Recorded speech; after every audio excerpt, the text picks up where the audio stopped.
Okay, today on the show, my guest is tax guru Shahar Plinner from Formations Corp. Let me tell you more about Shahar. Now, Shahar Plinner is an entrepreneur and a tax expert on a mission to disrupt the status quo for real estate agents. 18 years ago, Shahar moved from Israel to Seattle and founded, scaled, and sold a leading tax and accounting firm with a presence in Seattle, Silicon Valley, and Tel Aviv. Now, during this time, he developed a playbook specifically for 1099 agents, which inspired the launch of Formations.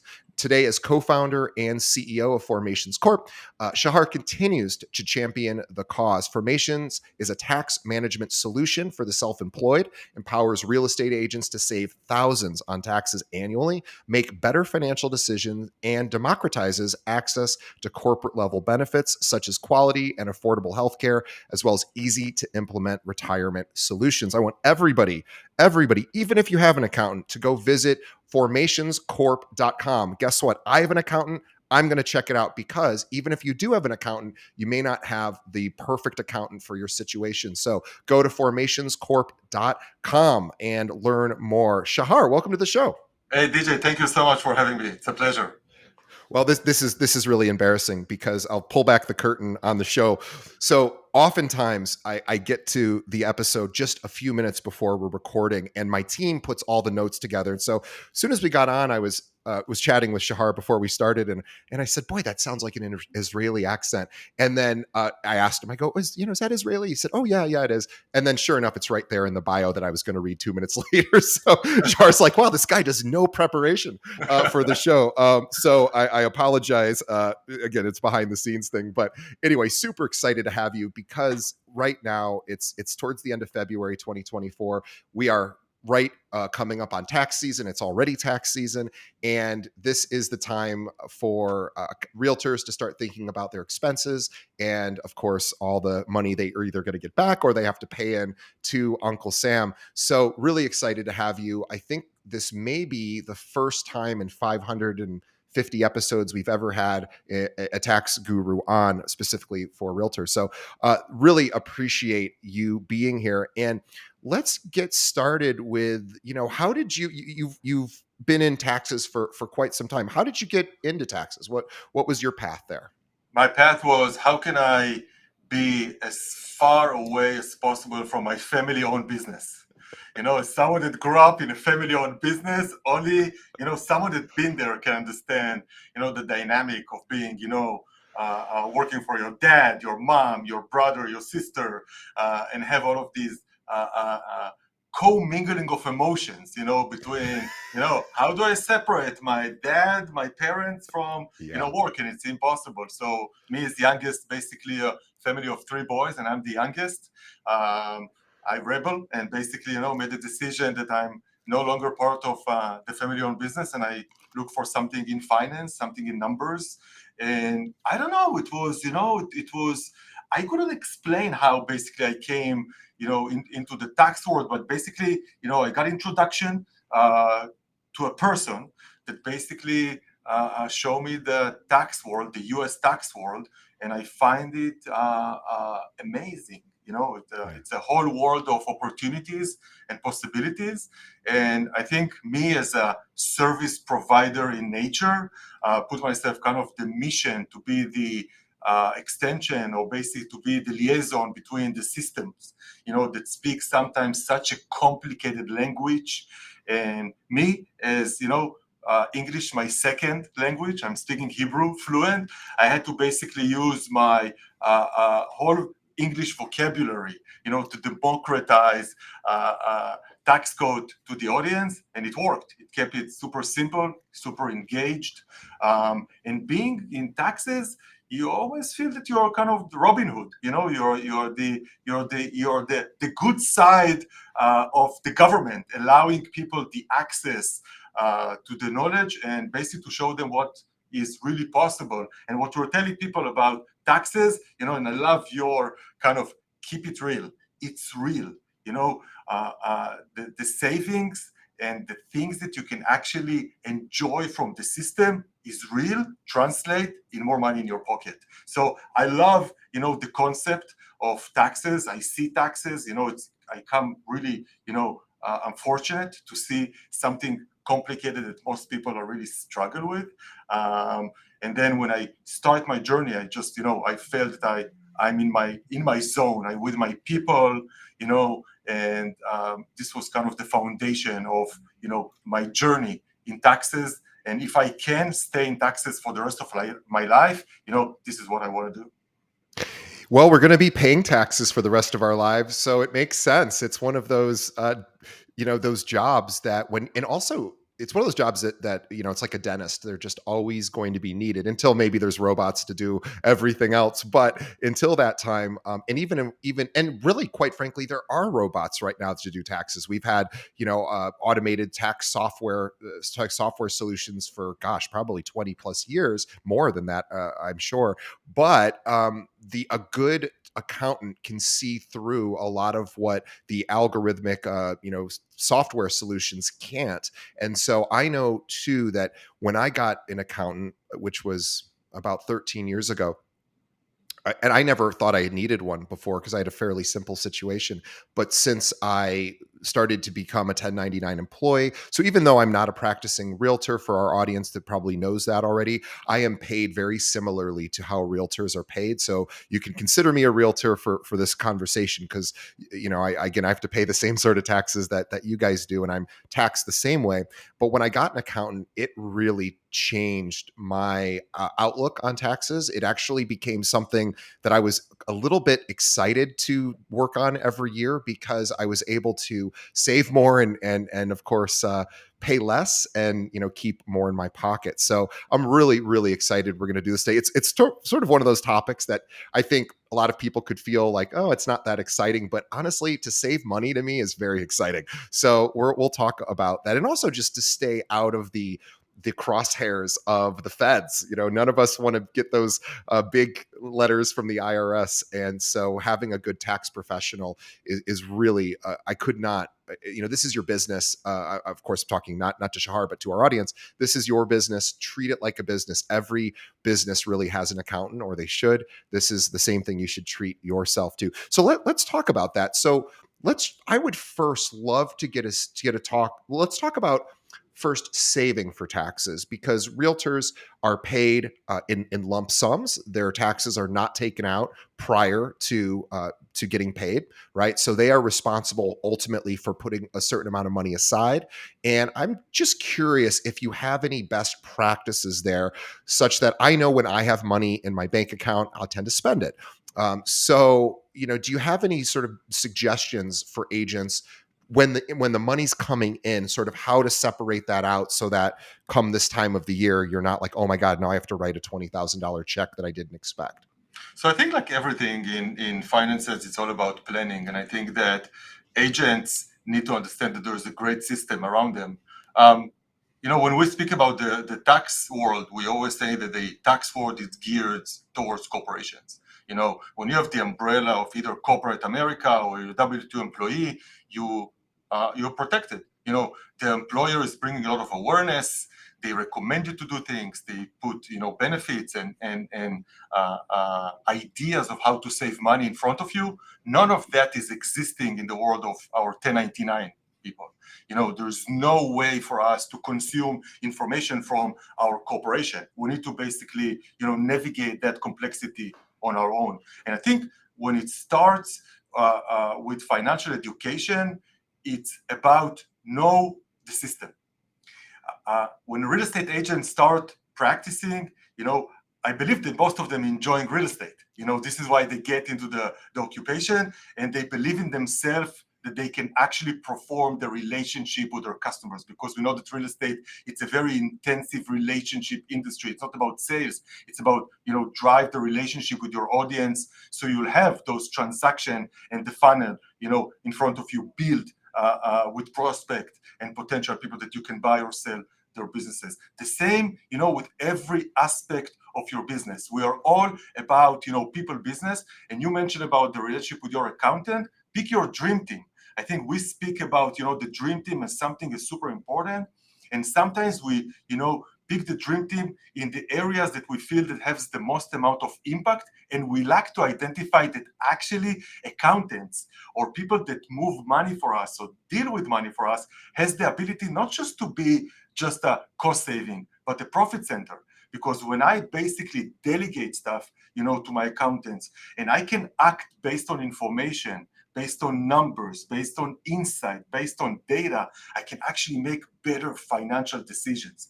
And I think what's important for us to make sure that real estate agents and what top producers are doing, they set goals. They make some strategic decision, and it starts before the actually money comes into my account. It starts with my entity structure. DJ, 90% of real estate agents still sit in a sole prop, unincorporated structure in 2024. Why? It's lack of awareness. It's lack of basically, understanding that even just by moving into a single member LLC, you're not changing your tax position, but at least you get the limited liability protection. You get the branding. You get basically the credibility of me treating the business like a business. And then when I am already an LLC, then the move to a different tax efficient structure like an S corp, it's a distance of a one form that you can fax to the IRS, for them to accept your S election. So I think knowing your option, knowing your system, it's number one thing that we ask real estate agent to lean in. The same as you learn, how social media works for you and CRM system and how do you manage customers at the front of the house. We ask real estate agent just to be a little bit more open for financial content. Yes, I agree with all of that. I would like to start with, let's talk about the advantages of moving from a 1099, it's not employee, a 1099 contract Uh-huh. to either, some sort of corporation. Yep. So I think let's start there because as you said, 90% of agents are not taking advantage of the corporate tax structure. Why should they? Mainly because of the tax savings. So when you basically run a business in the US, you're subject to three tier of tax mainly. Again, you have your state that you reside that will tax you either as a state tax, or B&O tax or franchise tax board, but but there is some relationship between you and the state. And then when you go to the federal level, there's some relationship between you and the IRS. But then us as a 1099, as a self-employed, we are also exposed to an additional tax, self-employment tax. And the self-employment tax in the US, 15.3%. You're basically paying double than your W-2 friend, because it's your W-2 friend, he pays half and the corporation is paying, half. You as the self-employed are subject to both sides of self-employment tax, 15.3%. And this 15.3% usually comes as a surprise at the end of the year, because you think about it. If I made just $100,000 net at the end of the year, boom, I'm get surprised with about $15,000 extra tax on top of my federal and state taxes. S corporation pays zero, because again, corporations are not human beings. They're not paying Social Security and Medicare. So just the move, to file my taxes as an S corp, and don't get me wrong, there are some requirements to run a healthy and compliant S corp. But in general, just moving into an S corporation structure can save me 15% self-employment taxes. And again, if we're talking about top producers that are making $100,000, $200,000, $300,000 a year net profit, just by addressing the self-employment problem, I can save myself between $11,000 to $18,000 a year, which means we let real estate agents just sit and think about it. Imagine, close your eyes, what could I do with an additional $1,500, in my net to my overall financial well-being? How much more I can contribute, and provide to my family? Yeah, I mean, you're right. You're talking about about 1,500 a month or so in savings, and per 100,000 that you earn. So we're talking about, or a little bit less than that, but essentially a huge amount of money here. 11 to 18,000 per 100,000 that you earn. even if you just took that money and threw it in a savings account or a money market right now, you might be getting 5 or 6% just on that. I would certainly much rather let that accrue interest than give the government that money for no good reason other than I just wasn't structured appropriately. So step one would be or incorporate. Would is that am I Correct. understanding that So again, correctly? step number one, get yourself into the single member LLC because this is the entity that govern you on the state level. S corporation, it's a federal election. It's the relationship between you and the IRS. So you continue to be an LLC, for us in the state of Washington. But then with the IRS, I asked their permission to tax me as an S corporation. Now, you mentioned something super cool about, hey, let's take this $15,000, and put it in some saving account. Let's make more money. And I'm asking you, let's put your $15,000 into a solo 401k, because now I can save 30% on that. So now Yes. I take money that the government is basically paying me because I'm not overpaying on tax. And now I'm putting into my retirement account, and we can speak the benefits of a 401k, SEP IRA, traditional Roth. Each and one of them has a role in the life of the real estate agent. But let's say that I'm using the most common retirement plan by corporate America, the 401k. If I put this $15,000 into my 401k, there is an additional 30%, tax saving because now I defer this income, to my age of retirement, call it, 70, 72, which again, 30%, $15,000, another 4,500. So 11, 15, 4,500. Again, you're talking about $20,000 a year tax savings between entity structure and retirement plan. And this is before we start optimizing your expenses. And I want to come back to the expenses maybe a little bit later, because one of the things that we try to educate top producers, expenses is not a strategy. When you expense, that money never come back to you. Right. But when you invest, or when you basically save, or when you use retirement mechanism, you actually use it as an expense because the business can write off those items, but the money stays with you. The money stays with other people within your family. This is the pure, increasing wealth, for you as a business owner. Yes, all of that makes so much sense. I really like the idea of the retirement savings as well as whether it's a SEP IRA, a 401k, some sort of tax deferred retirement plan, because this money will go in pre-tax, right? So Shahar said that. So what that means is, you get paid on a commission, you take a certain percentage of that, throw that into your retirement plan. That money is not taxed until it's pulled out, however many years later. This, of course, is a great retirement saving strategy. And when you pull it out, odds are you'll be at a lower tax bracket because you'll likely be in retirement at that time. And if you're still at the high tax bracket, well, then you're doing great. But at least you've deferred all of those taxes until until the end. And all of that growth, of course, is wonderful. But that money doesn't get taxed right away. So that's a wonderful point.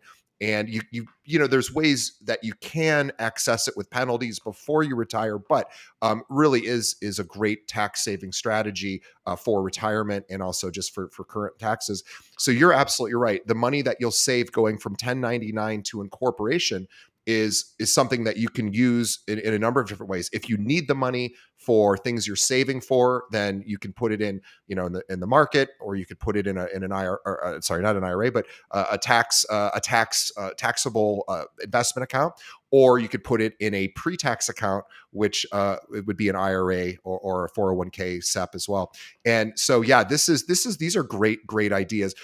And really, we're talking about saving 15% of of this money that you would be giving the government if you weren't incorporated, if you're just a 1099 contract employee. So huge opportunity there. Also want to talk about, with respect to income, do you have a suggestion for agents when they receive a commission check? You talk about planning, of course, being the most important thing.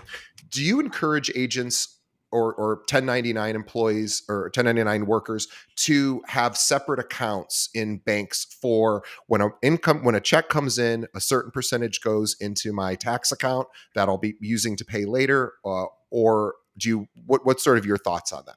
So by the way, you mentioned overpaying on taxes. In 2022, by the way, based on the IRS information, self-employed individual paid $220 billion in self-employment tax.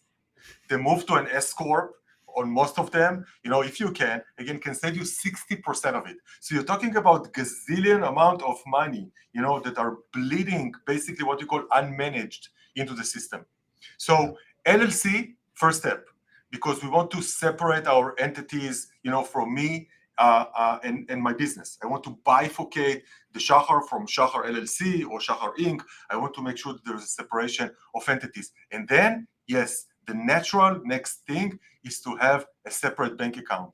And the number one mistake that we see real estate agents are making is co-mingling of funds. And when you co-mingle of funds, there's two things that basically you disservice yourself or harm yourself. One, you cannot get visibility into the real numbers. So you're acting based on inaccurate data to make financial decision. You don't know, if you're profitable. You don't know how much you spend money on. You don't know what is the real kind of a net profit.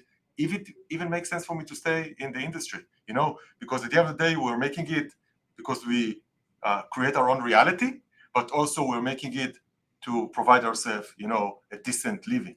So this is one. Second, it's the number one reason for the IRS to come and either revoke your S election or basically make some changes into your tax return. It basically, the IRS go after these co-mingling accounts and basically pool all of the transactions that are personal.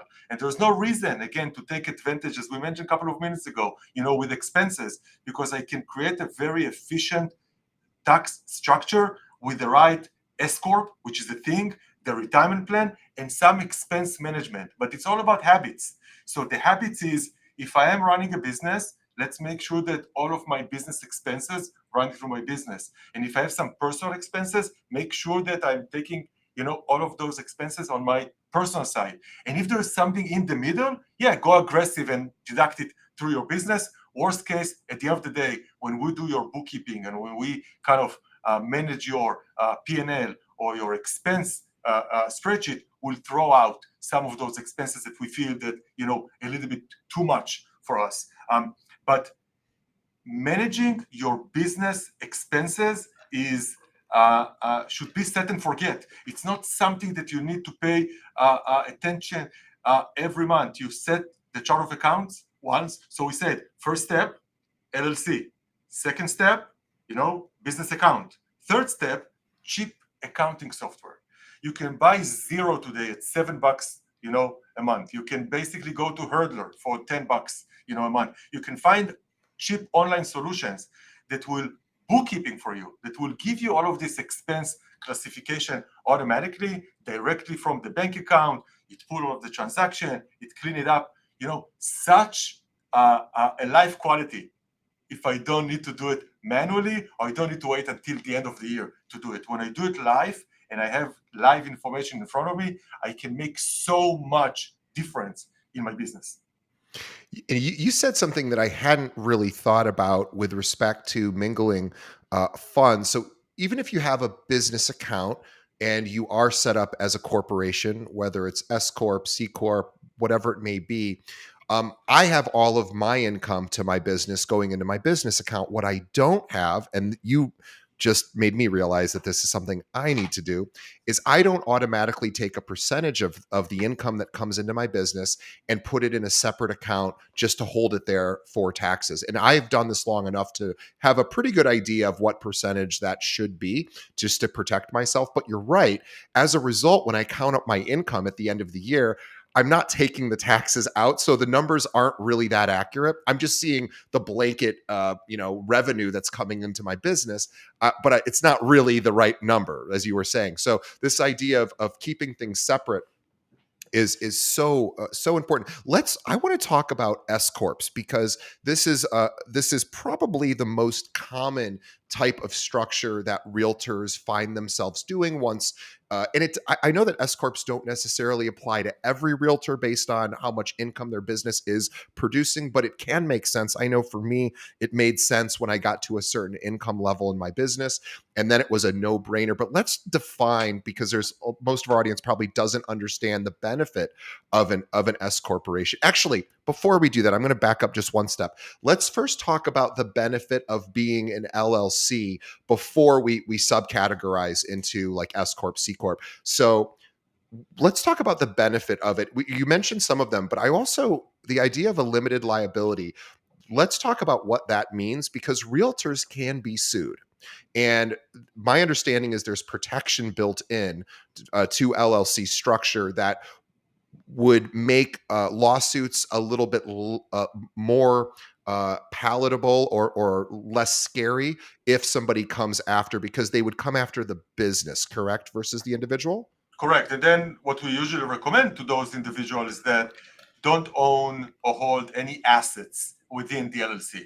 Bring your commission, make Right. sure that you have, your expenses, maybe, some payroll liability, maybe some 401k liability, but there's no assets, which means if someone decide to go after you, you will find basically an empty shell, of an LLC. There's no much assets. You can take the cash out and there's nothing to go after. But again, we're not building, on the LLC to protect you. We want to make sure that you do things, very ethically, and also to make sure that you have the right insurance in place, which again, it's a business expense. Those insurances you mentioned, the tax allocation. DJ, if I need to ask you, how much, like if you're making $200,000-300,000 a year, if you in your mind, how much would you set aside for tax? How much would you So set aside? What is the percentage amount at every check that you set aside? so this is embarrassing because I don't do it and I don't really know. But if I had, I mean, this is embarrassing. I just do what my accountant tells me, which is So you have to also guess. not. So if I had to guess, I would say 30%. Yeah. So again, so we are telling people don't put a dollar behind above 20.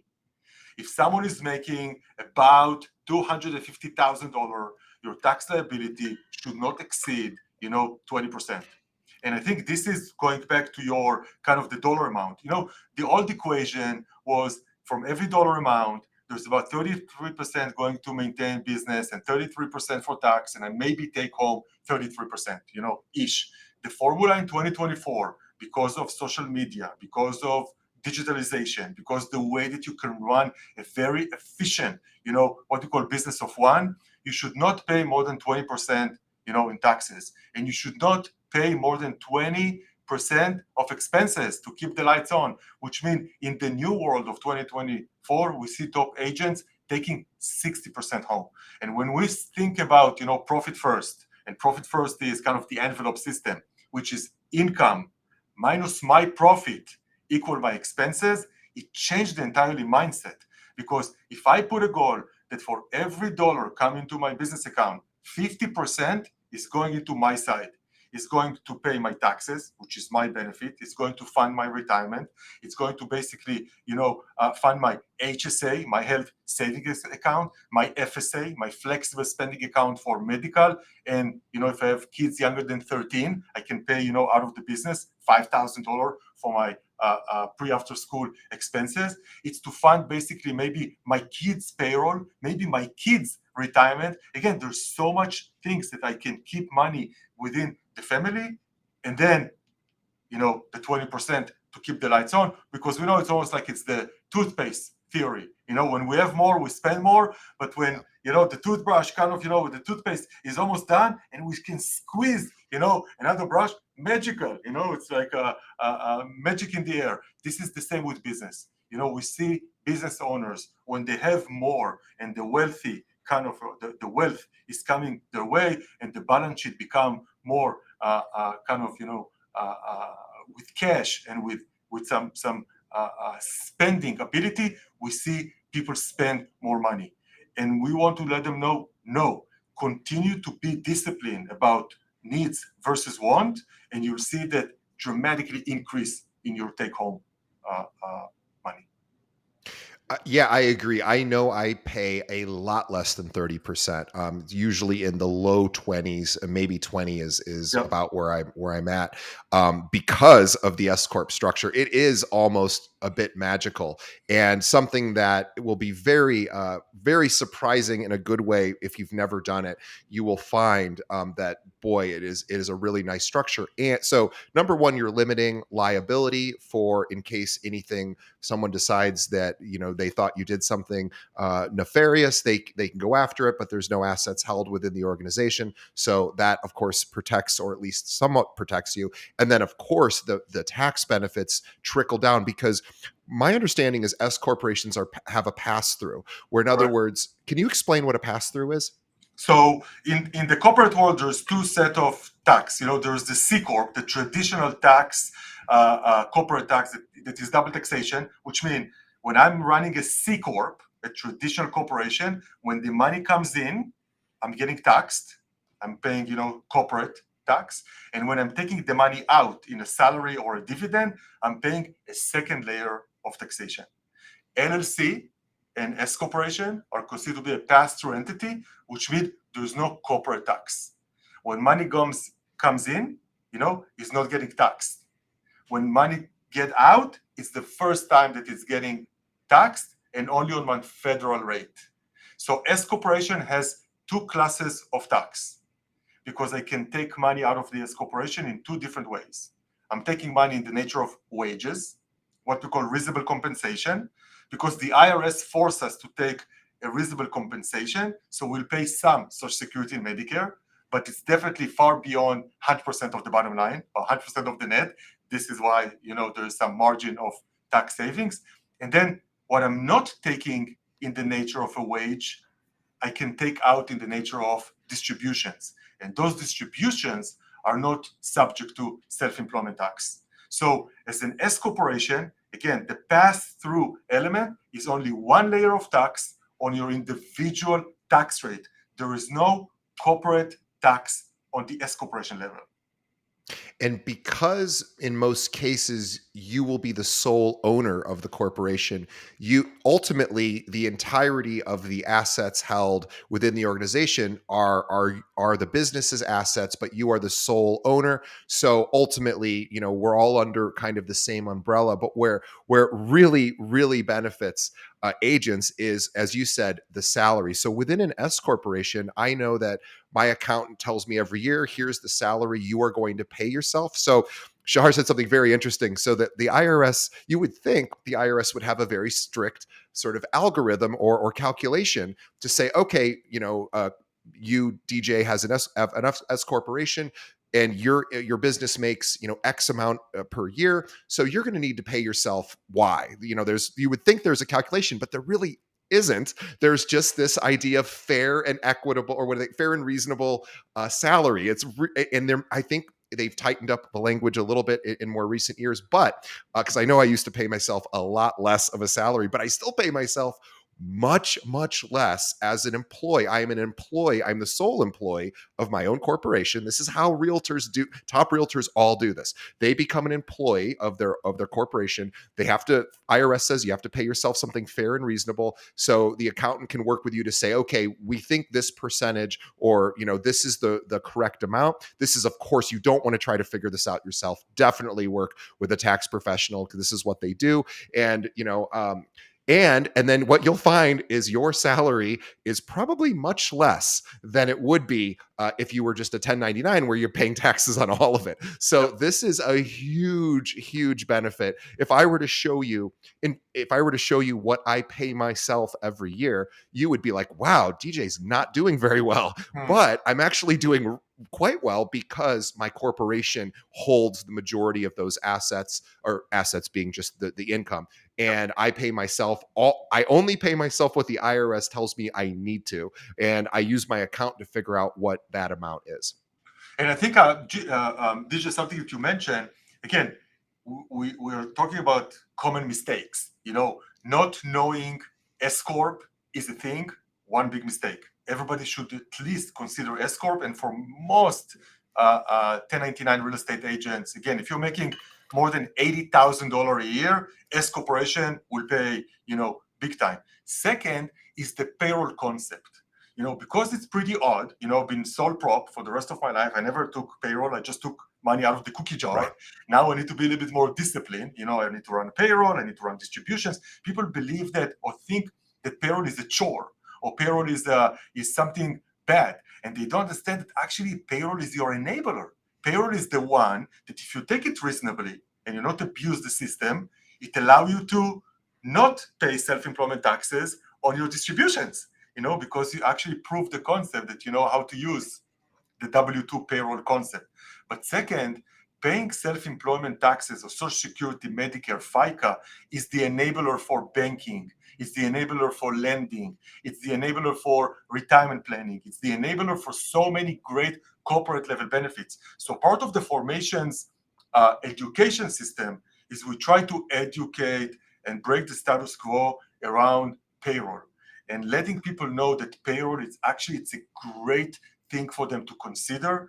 Again, on the S corporation world, it's a must, but the reasonable compensation, how much money do you take, as part of the payroll, should basically be tailored for your needs for that financial year. Because if I don't need the payroll, I may go all the way to the floor, to the reasonable compensation allowed by the study that we're doing, and we're performing a study to make sure that those numbers can be defended in case the IRS is asking. But think about it, there are years that I want to inflate my payroll because I want to over contribute into my retirement, or I need my W-2 for lending because I know that many of our real estate agents, listener, savings, the retirement with rental properties. How do I buy a rental property?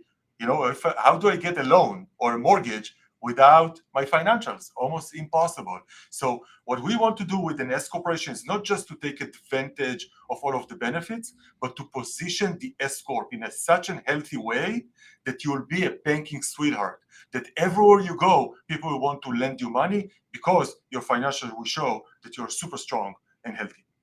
And so Shahar's bringing up a really good point. So I think this is an important topic. So I will tell you where people tend to get a little nervous is around refinancing a mortgage or purchasing a property when they have an S corporation status, meaning they have a company that they own, a corporation, and they pay themselves a fair and reasonable salary, which is going to be significantly less than if you were, because you're a W-2 employee of your own company. But let's say you were working for a large corporation, not your own company, and you're going to be saving a lot more in those taxes. But what happens when you go to apply for a loan is, when you show your own personal tax returns, it's going to paint a picture that might seem that, well, he just doesn't earn a lot of money. However, because this has happened to me a number of times whenever I've bought or refinanced, all I ever have to do is provide all the financials for my corporation.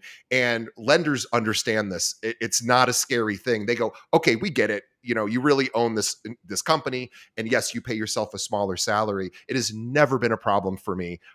If I only showed my W-2, it might be a problem. But because I own the company, I can show that, and it does not create a problem around refinancing or getting a loan. You're absolutely right. In fact, it is something that as soon as they see that there's a corporation, an S corp, and they see the financials of the S corp, not a problem, or at least hasn't been a problem in my experience.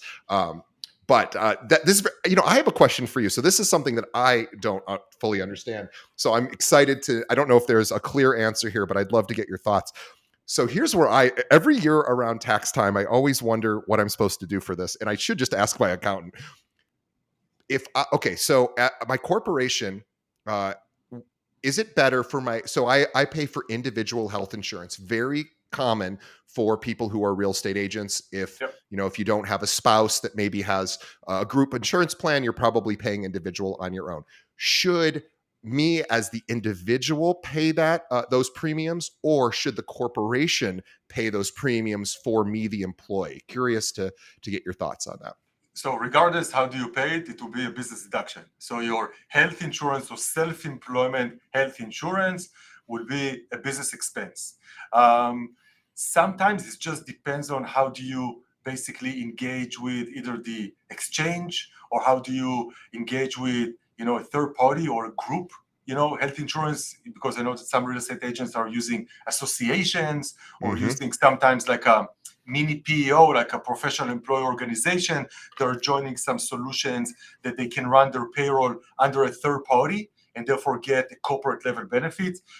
So it depends on this level of engagement. Regardless, we prefer that the business will pay all of your expenses, including all of your health insurance expense. But I think you mentioned something earlier. Even if you're not as disciplined and you pay some of your expenses privately or on personal card, make sure that you have this cadence or discipline that every 2 weeks or a month, the business is reimbursing you for those expenses. So now they become, part of your business expense. But again, health insurance, huge issue. We know, we are aware. By the way, Formations has 3 plans that we're offering specifically for real estate agents. It took us a while to find the right provider, but if you go to the Formation website under benefits, you can see and start doing some calculations about health insurance coverage, and in many times it's beat actually the coverage and the cost that you can find out there. But Really? regardless what you find as the health insurance, make sure that you run it through the business. And you also, again, health insurance is one of those weird things that you need to include it actually in your W-2. So as an S corporation owner, you need to include your health insurance in the W-2, and then you can deduct it under adjustment to income. So overall, you get the deduction. But again, one mistake that people basically are doing, they're not including their health insurance cost on the business, and by mistake, they put it under medical expenses on Schedule A on your itemized deduction, and it doesn't give them any benefit. So again, regardless how do you pay for your health insurance, make sure that the business is expensive. And there's some really interesting expenses that S corporations can benefit from that I believe are unique to corporate structured entities. Which, for example, I have a monthly meeting that I hold at my condo for the business. I am the sole owner and sole shareholder of the business, but I am allowed to have, I believe, monthly meetings, and I believe even two events a year, I think, as well. So there are some really neat ways that you can increase your deductions by taking advantage. And this is not exploitative.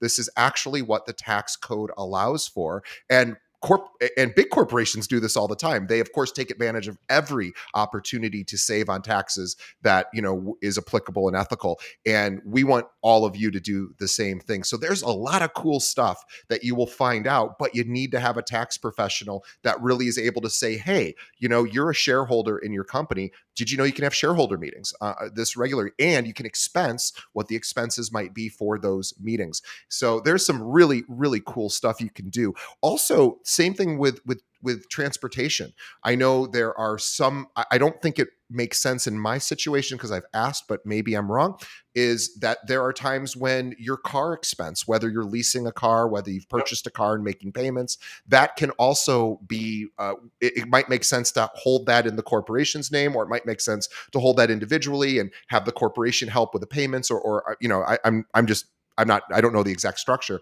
but there are a lot of opportunities. These are the questions that you bring to Shahar and his team and say, hey, I'm thinking about getting a car. Should I Yep. lease? Should I buy?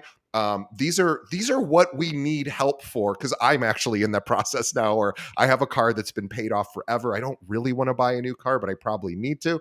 And I'm like, ugh, okay, what's the best way to structure it? I don't want to figure that out. I don't know how to figure that out. I'm going to reach out to my accountant or Shahar and his team and say, hey, what's the best structure here? Does it make sense to lease? And I know there are situations where it can. Yep. And I just, I don't know the answers to that. But these are the things you bring, of course, to your professional. So business use of auto is a huge topic. And today in the EV world, in the electric world, it's even bigger topic just because of the incentives of electric cars. For real estate agents, there's always the benefit of a car which is a 6,000 pounds and over. Then you can get kind of the truck bonus depreciation treatment.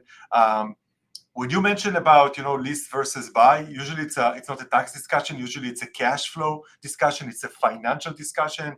But again, if you know your numbers, if you know your cash flow, if you know how much money you should keep in the business, how much money you can get out, you can make those discussion with yourself about what can I afford.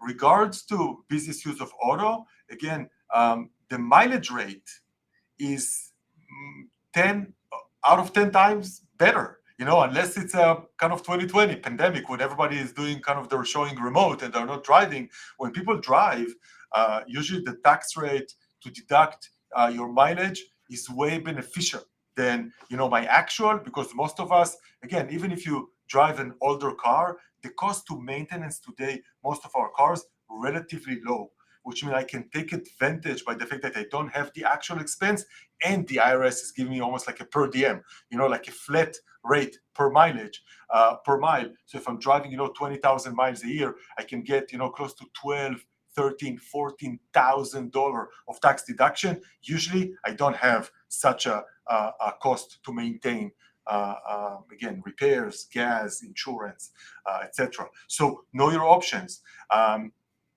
DJ, one extra deduction that we love to speak about is also the business use of home.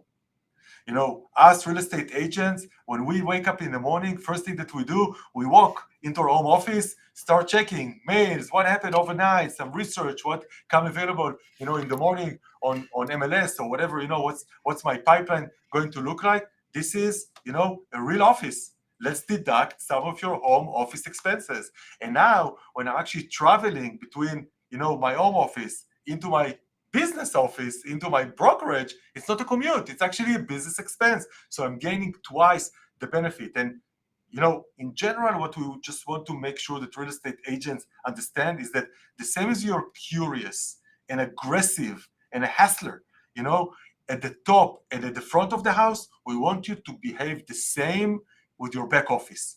Because sometimes when people got into their back office, they're a little bit afraid of the system. They're unsecure. We know that there's this FUD and FOMO, the fear, uncertainty, and doubt of taking advantage of the system, or the FOMO, I'm missing out on some expenses. Again, if you pick the right dream team, the right people around you, if you're curious enough to do a lot of learning, and by the way, we're telling agents they need to do also unlearning, because they're coming from such a biased relationship. My accountant told me no, no, no, no, no. How come you guys saying yes, yes, yes, yes?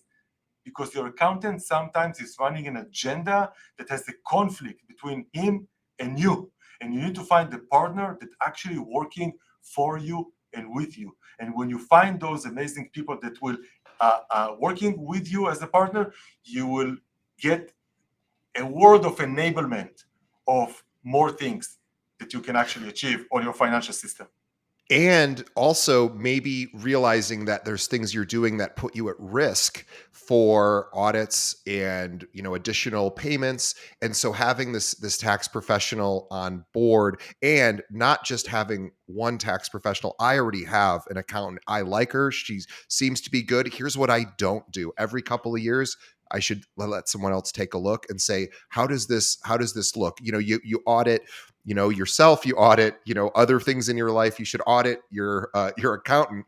I And the love it. best way to do that is let Formations Corp, guys, I'm going to do this. And the thought of even breaking up with my accountant is a tough one for me, because I really enjoy them. But business is business, and there's no harm in having someone else take a look. And you know what? I've actually had this done in the past. And the other times people have looked at it in the last 13 years, I've had it maybe 2 or 3 times. I've had other accountants look at it. They go, you're actually pretty good. I would stay with the person. So, but even if you're just getting confirmation that you have a great person, it's worth getting a second opinion, just like you would for any sort of major surgery, any Love it. sort of other health issue, your attorney issue. You're probably going to see a couple attorneys before you make any big moves. Formationscorp.com is the place to go. You can literally, I am going to do this, even though I love my accountant and I'm terrified of breaking up with her because I really like her, but I need to think about my business's best financial interest. And, maybe she's not as up to date on the more recent, sort of different changes in the tax code. So I'm going to send my stuff over to Shahar and his team. In fact, you can check me on it if you want to know if I really did it. Reach out to me and I will let you know what happened. But I promise that that's what I'm going to do, because now I am scared that there's things I'm not doing. In fact, I know there's things I'm not doing correctly. So I am excited to have Shahar and his team take a look at my corporate structure, see what I'm doing that maybe could be done better. Maybe there's a tax savings, or maybe it's just, hey, DJ, you're doing this thing and it's kind of risky. We don't want to see you getting audited. I've never been audited, thank goodness. I don't want to be audited. I certainly just don't want to go through that process. So, guys, even if you have a great accountant, reach out to formationscorp.com and reach out to Shahar and his team. And this is what they do. You can hear the excitement and passion in his voice. By the way, somebody that gets excited about taxes is a unique individual. So these are the people you want on your team. You want your doctors to care about you. You want your attorney to care about you. You should also want your accountant to feel the same way. And guess what? Every year around this time, I all of a sudden go, oh my God, what do I get to expense? I never know. Shahar and his team are going to help you figure that out. They are going to give you guides and things that you can start tracking from here until, until tax season. And of course, all throughout the year to help you do that as well. Guys, formationscorp.com is where to go. Shahar, I wanted to ask one other question related to taxes is any other, by the way, top agents are doing this. So Shahar said something very important. I just want to reiterate. He said basically when you get to the $80,000 income level with your business, or the income coming in, whether you're a 1099 or not, this is when you probably make sense to consider it being incorporated. So, if you're at that level, and even if you're not at that level, reach out to your accountant and find out if it makes sense. I know for me, it took a couple of years when I first started in this business. My accountant said, you're good for now. When you get to this level, and it was right at that $80,000 level. And that's when he said, okay, now we're incorporating. And it just completely changed my life. I wanted to just ask a question about one other topic, which is talking about cash. So when cash comes in, we talk about different things we can do with it. We can put it in we can save pre-tax dollars, put it into retirement savings. We can put it in a taxable accounts for money markets, taxable investment accounts. We can also consider investing in what we would call syndication deals, real estate deals that are very interesting. And I didn't know about what we would call syndication deals until the last several years, where I had extra cash. I needed it. I didn't want to save it. It wasn't going to be used for retirement, but it was going to be used for future goals that I have down the road.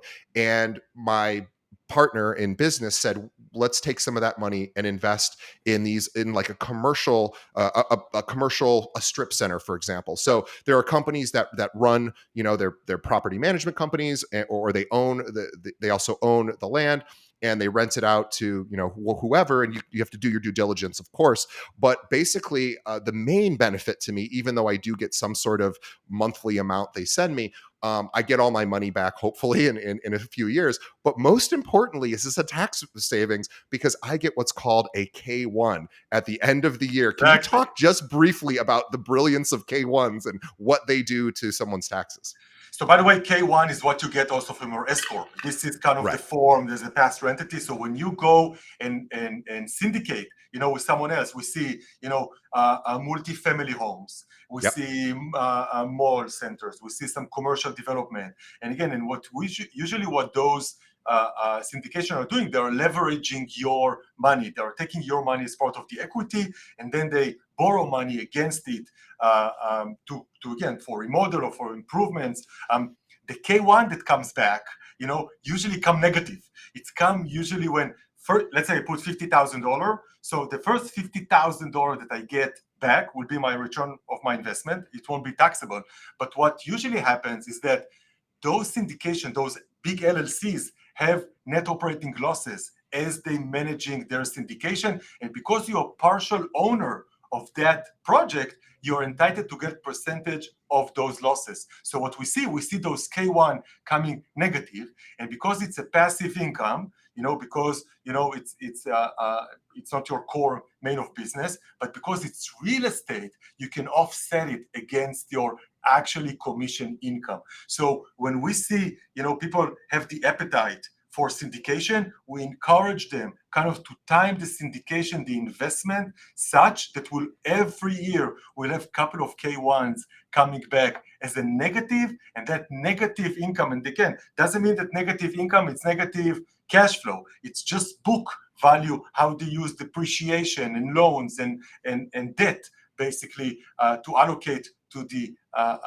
different owners. But when that came, K1 coming back, reported on Schedule E, page 2, and don't be confused with Schedule E, page 1, which was your rental properties. If you have rental properties and K1 and commission income, you can actually do something super interesting, what's called tax harvesting. You can offset gains and losses and make a really, really effective, a lower effective tax rate. Absolutely. So yeah, I think I get 5K1s a year, and they are all negative, which I love. And that the negative number goes against some of my earnings in other parts of the business, or that's probably not the right way to say it, but it basically overall subtracts from Correct. my overall income, and that means less taxes, guys. Exactly. So It subtract your taxable income. It's that's offset right. your taxable income in the end, which means there is basically both element to get you to a lower tax bracket sometimes. So you gain, a lower tax bracket to tax your overall contribution, but it's overall tax needs, but it's also offset real income one-to-one. And real estate agents has the benefit that most of them are what we call real estate professionals. In the eyes of the IRS, they're participating in real estate so much that the IRS allowed them, to take those passive activities and take them against ordinary income. One of the privileges that only real estate agents has, due to the fact that they have such a big lobby, in Washington D.C. Well, that's true. That's true. I believe it's the biggest lobby of all industries is the real estate lobby. I don't know that that's true with a capital T, but I've heard that. So either way, it's a very powerful lobby, and yes, there are benefits to being classified as a real estate professional with the IRS. And in fact, I do not believe I am classified that way. So I need to talk to you to see if that would be appropriate for my situation. So I'm going to chat with Shahar offline, and I'm also just going to send him all of my information to see, number one, how is my accountant doing, and if he sees opportunities, there we go. And I'm going to reach out and possibly switch providers. So Formations Corp is where you go to learn all things Shahar and his team. This is what they do. They focus specifically on 1099 employees. Again, I'm not a 1099 employee anymore, but they also, of course, specialize in the solutions to maybe considering moving beyond 1099. And you all will be, this is a business. You want to run it like a business, and you don't want to, the time for just doing TurboTax is probably not the right call for for a real estate agent. It's just probably not the right call depending on your income. Again, talk to your professional. This is not, of course, tax advice in any way, but it is something that you should reach out to your tax professional to get that advice. So reach out to Shahar and his team, formationscorp.com. I also want to mention that they have social media, and you think, well, does an accountant need social media? Yeah, of course, because they're able to give really great information in bite-sized format. They have several different accounts. They're all over Instagram, Facebook, LinkedIn, really everywhere. We will have links to that. But Formations Corp is where you can search for that in any of the social platforms. We'll have links in the show notes, also a link to formationscorp.com. Shahar, I am so grateful that you came on our show. Everybody who's listening, please give Shahar and his team a chance. Send them your information, reach out, have them take a look at what you're currently doing, and see if there's an opportunity to work together. Shahar, thank you so much for your time today. And we will, I want to thank our Shahar on behalf of our audience. Thanks for coming on. And also on behalf of Shahar and myself, we want to thank our audience for coming on the show. sorry, thank audience for listening all the way through the episode. Please remember to tell a friend about this podcast. We believe, the number one or number two most listened to show for realtors in the country. That's because of you guys. It's not because of me. So thank you for that. Tell a friend. Other realtors need to know about the show. Really appreciate it. Also, check out our sponsors. Our sponsors pay the bills. We love our sponsors. Please check out their products and services. We love them, and they have great stuff to offer realtors. And please leave us a review. Let us know what you think of the show, whatever podcast app you may be listening to us on. Let us know what you think of it. We will take that into account so we can continue to improve the show to better meet your needs. Shahar, thank you so much, and we will see everybody on the next episode. DJ, thank you so much for your time.